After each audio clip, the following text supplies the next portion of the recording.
Hey friends, what's good? Welcome to Story Time. So, I know I took some time off, maybe not long enough. I actually recorded a lot of those videos that you saw before, all kind of in the same time frame, which was a few months ago. So I am kind of back. I wanted to talk about some stuff today, and welcome to my potato camera. So I tried my new external camera, and it does not want to work. You know how when you buy a printer, and they give you a bunch of apps and just crap that honestly, what is the point of all this? Just give me the printer, I plug it in, and I print something. No, you gotta use your phone. It's just so stupid. Well, my camera was the same way. It was just a constant battle. And having really crappy Wi-Fi out here, it wasn't going to work. So I mean, just a simple thing like a camera. So I'm sticking with this potato camera, and I think you guys can handle it. You're kind of used to it at this point. So I wanted to talk about something kind of fun, and it's well over the time frame where I think I'm okay to talk about it, and that is dating as a widow, dating after 50. Uh, it's a hilarious space to be in. Um, I don't know how many of you guys are widowed or uh, older and you're without somebody in your life, but wow, the landscape to try and navigate things out there in the world, it's very interesting. It's nothing like here's just a bit of a backstory. I have been married since I was 19 or 20 years old, so I've never had a single time. I think between my ex-husband and Dave, there was like a window of a month. And back in the day when I was first starting out, when I separated from my ex-husband, there was plenty of fish. So it was very new and it was so tacky and it was horrible. There was lava life. There was just things that we were just starting out with this new technology. And so you'd get on there and you'd meet people, and that's how I met Dave. And ironically, a lot of people that I know, they've met their significant others through, Plenty of Fish and Lava Life, which I look back now and I think, man, oh, how tacky. The photos were horrible. The dates were ridiculous because you'd see a picture of a guy and he'd have, a certain kind of style and a look, and then he'd show up at your door and you're like, this is not what this is not this is not right.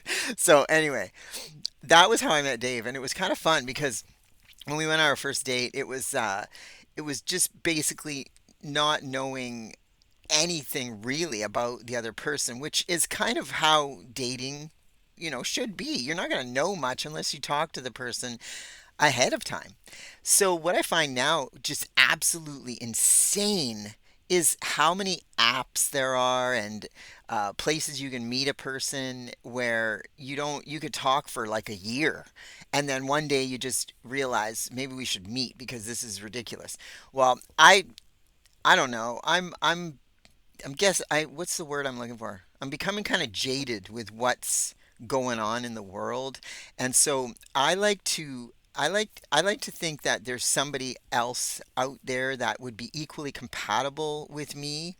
But for the time being, single is absolutely fabulous. I mean, as a hard-working woman, I spent my whole life working, and you get so used to alarms and timings, like time crunches and all that stuff for the past year. Well, probably I'd say about 7 months, because for a while there I wasn't sleeping well, I wasn't feeling great, everything was really crappy. But for the past 6 months or so, I have felt this kind of insane amount of peace. And it's because I don't have anything waiting for me. I don't have any kind of deadlines at all. I have nothing that, except for the dogs wanting to eat constantly and, the 2 walks a day. That's kind of all I got going on. And I chose this way of life. So I've chosen to really lay low and have a very, very simple life. And I mean, coming from living in a van to now living in a motorhome and finding a space in life where I can be comfortable and safe and have all this peace has just made me realize that being single, being alone is actually kind of amazing. because I've never been this way before. I've always had somebody to take care of. And don't get me wrong, I absolutely loved taking care of Dave and taking care of my other ex. I took care of my kids back there, and my kids are 30 and 26 now. And to think back, we had a wonderful life, when they were little, and I don't have any regrets whatsoever. I loved that. But this being single thing, it's pretty good. It's pretty good because I kind of can come and go as I please. I can eat when I want. Sometimes I don't eat for 2 days. I mean, there's no way I could have got away with that when Dave was alive, because you had to eat all the time. Being a diabetic, he was constantly. I was always making snacks and different meals and stuff. So it's really refreshing to to think that I can hop in my car and I can go downtown. I can go to the library. I can go to the mall, go to wherever I want and do what I want and meander. I was so worried though in probably the first year with the dogs, because in the van they had to stay in that van, and I didn't want to leave them for any more than maybe 2 hours to be sitting in a van, because I just felt horrible leaving them. But now that we have this big huge house, they have 10 different places to sleep, lots of fresh air. Excuse me. They're very, very comfortable in their home. They each have their own window. They can bark at the birds, and I feel very comfortable now. I can leave them for half a day, and they seem like they're doing just fine.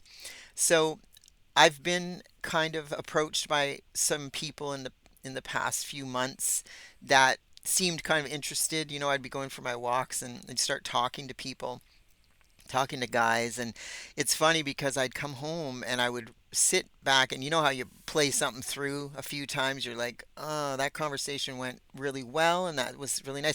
Then you jump into, what if I had to wake up in the morning with somebody here telling me that they need to do this, this, this, and this, and then I got a time constraint and I got to make a certain I'm like, no, no, I'm not doing it.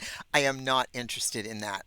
At least for the time being. It just feels like, I mean, it would make people crazy to watch my schedule now. I mean, I work out at night, which I never used to do because we were sleeping by 7:30 in the evening.